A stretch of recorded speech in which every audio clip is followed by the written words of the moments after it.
Muito bem, já estamos de volta com o programa Reavivados por Sua Palavra, aqui da TV Novo Tempo. É muito bom ter você aqui para a gente começar estudando Jeremias. Você já sabe que a gente não se aprofunda muito, né? A gente poderia ficar aqui uns 2 dias discutindo sobre Jeremias.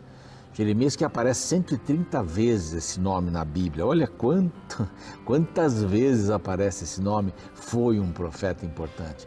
Como eu disse no outro bloco, ele pegou uma época assim, a partir de Josias, lá no 640, um pouquinho depois, né?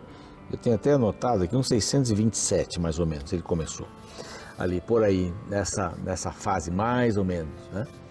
E ele vai mais ou menos 40 anos, mais 40 anos, vai trabalhar como profeta de Deus, vai trabalhar como profeta. O seu nome quer dizer, o Senhor estabelece, o Senhor estabeleceu, um bonito nome, né? O Senhor estabelece. A gente pode dividir o livro em 2 grandes blocos, do 1 ao 45, a história de Judá, antes, durante e depois da queda, do 1 ao 45, do 46 ao 52, as profecias de Jerusalém contra 9 nações. Batida ali forte, hein? Batida muito forte, batida forte. Então Jeremias é esse super profeta que vai usar várias metáforas. Ele usa uma metáfora, vamos ver daqui a pouco, da amendoeira, da panela de fogo, dos muros, do oleiro. Ele gosta disso. E o texto central, a gente pode até pular agora para ver, o texto central é Jeremias 3, 22. Esse é o texto central, é a mensagem central de Jeremias. Ele diz assim aqui: voltai, ó filhos rebeldes, eu curarei as vossas rebeliões. Eis-nos aqui, vimos ter contigo, porque tu és o Senhor nosso Deus. É essa a pergunta, esse é o convite, e essa é a resposta que Deus queria ter dos filhos de Judá. Então, voltai, arrependei-vos, né? Volte para mim, porque o povo tinha se afastado de Deus.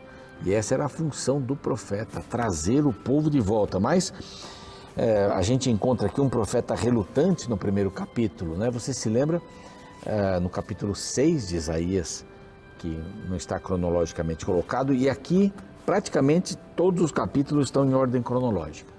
Em Jeremias, praticamente todos os capítulos estão em ordem cronológica. Algumas coisas que acontecem aqui, que vão para trás, um capítulo só que muda um pouco esse status que eu mencionei. Mas o profeta ele fica relutante. Isaías também passou pela mesma coisa. Isaías, você vai ser meu profeta? Senhor, eu não sei falar. Olha a responsabilidade, né? Deus chamando você.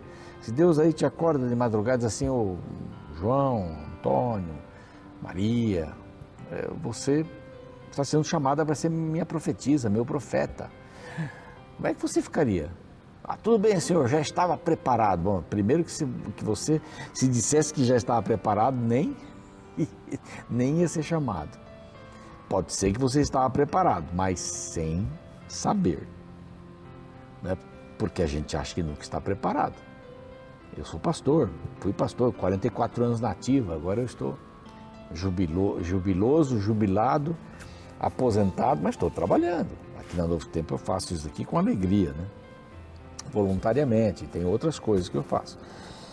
Mas você imagina passar a vida sendo profeta, né? Passar a vida sendo pastor. A melhor frase é: você quer ser um pastor? Sim, estou preparado para ser um pastor. Eu me preparei, fiz cursos, isso não é suficiente para ser um pastor. O pastor tem um chamado em 3 aspectos. Primeiro, ele sente que está sendo chamado. Deus fala com ele. Segundo, a igreja sente que ele está sendo chamado. É uma regrinha aqui, simples. E terceiro, os que foram chamados sentem que ele também está sendo chamado. Ou ele ou ela está sendo chamado. Isso aqui é muito importante. Tem gente que só ele pensa que pode ser. Mas a igreja participa nisso. A igreja participa do chamado do pastor. Os que foram chamados também participam. Tanto é que ele é ordenado pelos outros pastores que já foram chamados. Então, A humildade cabe bem aqui e coube bem em Isaías e também em Jeremias. Senhor, eu não. É muita responsabilidade para mim, né? Então é você mesmo que eu preciso. Se você quer dar um trabalho para alguém, para que ele seja bem feito, procure uma pessoa que está cheia de trabalho. Não procure alguém que não tem nada para fazer. E aqui esse profeta, ele vai ter uma função importante. Ele vai falar, ele vai ter inimigos. Vai ter inimigos. Então, o profeta relutante é o primeiro capítulo aqui. No segundo capítulo, a gente vai ver a pregação do profeta. Já começa. Mas dentro desse, o profeta relutante, a gente encontra uma tarefa difícil. O povo estava em rebelião. Isso é o povo lá, em Judá. Ele acompanhou o povo de Judá. Quando Senaqueribe veio para tentar tomar para a Síria, Judá, várias cidades já tinham sido tomadas de Jerusalém, Isaías estava lá. Isaías estava lá. Agora isso já passou. Babilônia começa a crescer. Derruba esse, derruba aquele, derruba o outro. Começa a crescer. Então, Deus usa esse profeta para trazer uma mensagem que não era muito palatável para o povo de Judá. Ele falava umas verdades grandes. E esse foi um profeta que, além de humilde, era sacerdote da linhagem de Levi. Ele era sacerdote, seu pai era sacerdote. O pai era sacerdote e ele era também, porque era pelo menos levita, né? Pelo menos era levita. Então, naquele tempo, havia rebelião ao invés de obediência. Havia reforma ao invés de arrependimento. Havia política ao invés de princípios. Eu gosto de falar ao invés. Eu acho bonita essa expressão, né? Em vez de. Rebelião em vez de, ao invés de obediência. Porque ele sabe nada de obediência. Esse era o clima. Uma reforma em vez de arrependimento. A reforma é externa, arrependimento é interno. Política em vez de princípios. Eu quero entrar aqui, eu vou entrar ali, eu vou ser o sumo sacerdote, olha, vamos fazer um complô aqui e tal. Eu quero um cargo ali. É isso, política. Então, Jeremias, filho de Uquias, um dos sacerdotes que estavam em Anatote, terra de Benjamim, né? Essa região de Judá também era chamada de Benjamim, havia muitos dessa tribo ali. Aí ele veio a palavra do Senhor. Primeiro começa em palavra de Jeremias. Ele vai falar, eu sou esse, eu sou aquele. Mas o que era mais importante vem no verso 2. A ele veio a palavra do Senhor. O Senhor foi quem o chamou. Mais ou menos no ano 627 de Josias. Josias foi um bom rei. Josias foi um bom rei. Ele fez algumas coisas erradas. Mas ele foi um rei bom. Foi um rei bom. E também nos dias de Joaquim, aí vai dando. Filho de Josias, rei de Judá, até o fim do ano 1º de Zedequias, 586, quando a Babilônia entrou e arrebentou tudo. Aqui fala que também era filho de Josias, neto, bisneto e tataraneto. Bom, a tarefa era difícil. Os tempos eram difíceis. É bom a gente ter esse quadro todo aqui. Os tempos eram difíceis, a tarefa era difícil. Deus precisava chamar alguém.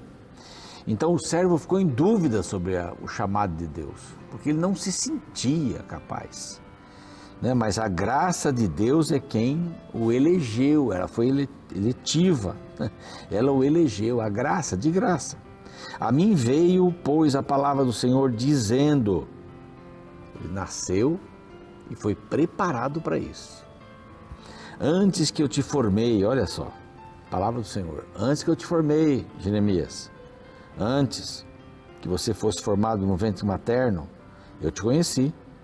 E antes que saísses da madre, te consagrei e te constituí profeta às nações.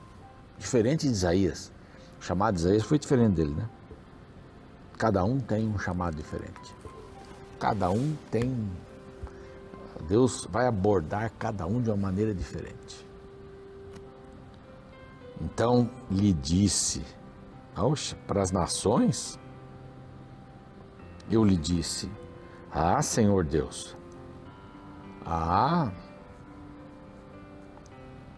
Adonai Yahvé, eis que não sei falar, porque não passo de uma criança. Ele tinha 20 anos, mais ou menos nessa época. Mas o Senhor lhe disse, não digas, não passo de uma criança, porque a todos a quem eu te enviar irás, e tudo quanto eu te mandar falarás. É o que eu vou fazer com você, através de você, é isso. Não temas, é um dos 366 não temas da Bíblia, não temas, diante deles, porque eu sou contigo para te livrar, diz o Senhor. A situação vai ficar ruim, mas eu vou livrar você, não tema, não tema, por isso. Depois estendeu o Senhor a mão, tocou na boca e o Senhor me disse, Jeremias contando o fato, eis que põe na tua boca as minhas palavras. Olha que coisa impressionante. Nabi, que quer dizer profeta, quer dizer a boca de Deus, a boca de Deus. Profeta quer dizer a boca de Deus, Nabi, no hebraico. Ele tocou ali. E a partir daqui aparece no seu livro 50 vezes, assim diz o Senhor, mais 50 vezes, assim diz o Senhor. Porque a palavra não era dele, a palavra era do Senhor. E ele chora muito pela tristeza que tem ali de ver o povo de Judá naquela situação. Olha que hoje te constituo sobre as nações, sobre reinos. Opa! O negócio é grande, Jeremias. Nações e reinos, para arrancares e derribares. Uns acham que o nome quer dizer Jeremias, o Senhor estabeleceu, mas o Senhor derruba também. Tem essa conotação. Derribarei para destruires e arruinares, e também para edificares e para plantares. Olha, você tem uma tarefa árdua pela frente. Você vai ser um canal de comunicação com o povo. Vai ser a minha boca. Ah, que coisa maravilhosa. A mensagem era perigosa, então o profeta estava relutante, a tarefa era difícil, os tempos eram difíceis. O servo estava em dúvida e a mensagem era perigosa. Perigosa porque não agradava. Aí ele dá algumas metáforas, algumas ilustrações. Primeira ilustração, amendoeira. Deus proverá, Deus proverá. Então ele diz assim, que vês, Jeremias? Respondi, vejo uma vara de amendoeira, que é saked. Preste atenção aqui nesse detalhezinho, saked no hebraico. Disse-me o Senhor, viste bem, porque eu velo sobre a minha palavra para cumprir. Então ele diz assim, o que você está vendo? Vejo uma saked. Ah, exatamente, porque eu soked sobre a minha palavra.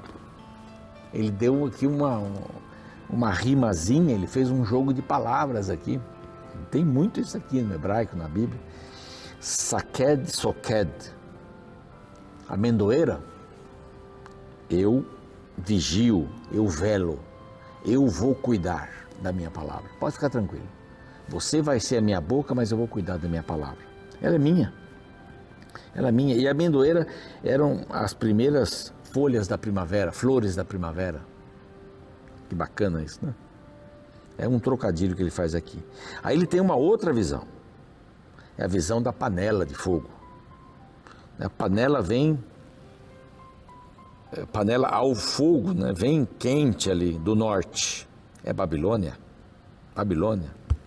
E vai arrasar. Diz assim, sabe por que eu vou destruir Jerusalém? Isso aqui eu vou cuidar da minha palavra, vou destruir Jerusalém, sabe por quê? por causa de toda a malícia deles, pois me deixaram a mim, queimaram incenso para deuses estranhos, verso 16, e adoraram as obras das suas mãos.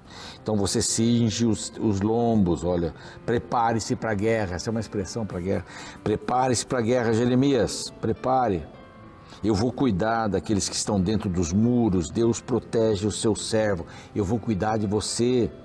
Então você fica protegido. Eis que hoje te ponho por cidade fortificada, por coluna de ferro, por muro de bronze contra todo o país, contra os reis de Judá, contra os seus príncipes, contra os seus sacerdotes, contra o povo, pelejarão contra ti, Jeremias.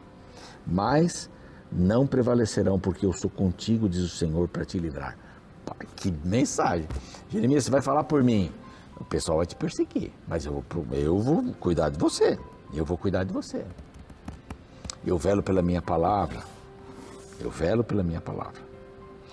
Infelizmente, eu vou usar aqui, vindo do norte, que era Babilônia, vindo do norte, uma panela quente. Isso daí vai ser derrubado em cima de Jerusalém. Mas eu vou cuidar de você. Cuidei de você. Aquela música tão bonita, né? Deus cuida da gente. Deus vela por nós. Deus cuida não só do seu profeta Jeremias aqui, mas Ele cuida de você, de mim, de todos nós. Vamos orar?